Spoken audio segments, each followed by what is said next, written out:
Welcome, I'm Rabbi Phil Bressler of Beit Am in Corvallis, Oregon, and this is the daily summary video for the Kitzur Shulchan Aruch Yomi Daily Halakha Learning Project, covering the passage from Siman 80, Seif 61 to Siman 80, Seif 67.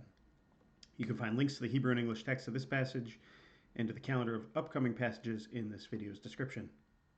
We're going to keep talking about melachot on Shabbat for a few more days. Don't move your planters that contain flowers or herbs from one place to another. Now the reasoning is it's like to either number 2 sowing or melacha number 3 reaping, but I'd say the science here is a bit tenuous. This rule applies whether or not there's a real connection to the earth or not, whether there's holes in the bottom of your planter down to the ground or not. The idea seems to be that the plants in these self-contained planters, mireach haaretz hu gadel, they are nourished by the aroma of the soil.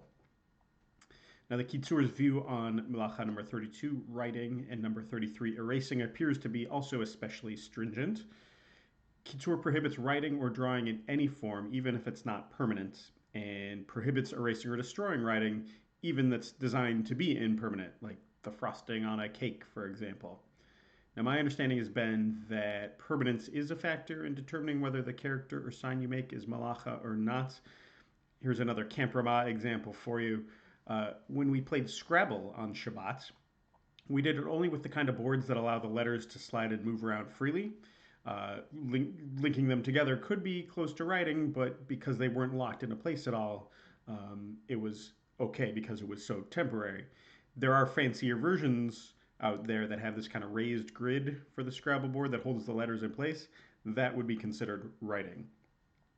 Books with words written on the edges of the pages, like somebody took a book and wrote on the sides of the pages.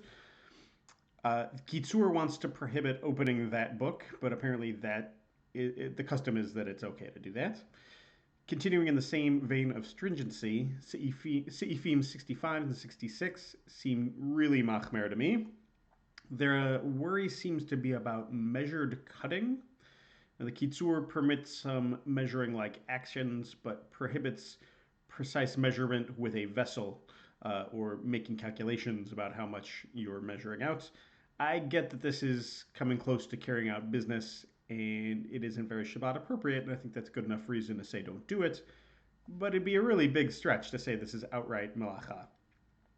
Building any kind of permanent structure is melacha number 34, building. And the Kitzur reiterates the rabbinic prohibition on building, even if it's just a temporary structure. We'll get into more detail on that case soon.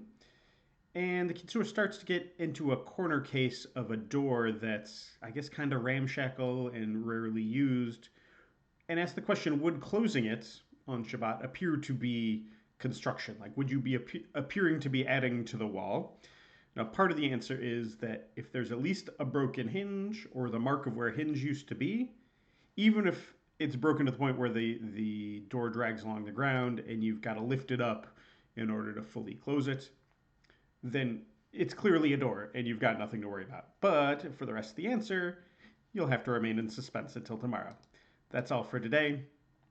As always, our learning is dedicated to Rabbi Shlomo Gansfried, the author of the Kitzur and the historic Jewish community of Uzhhorod, Ukraine. See you tomorrow.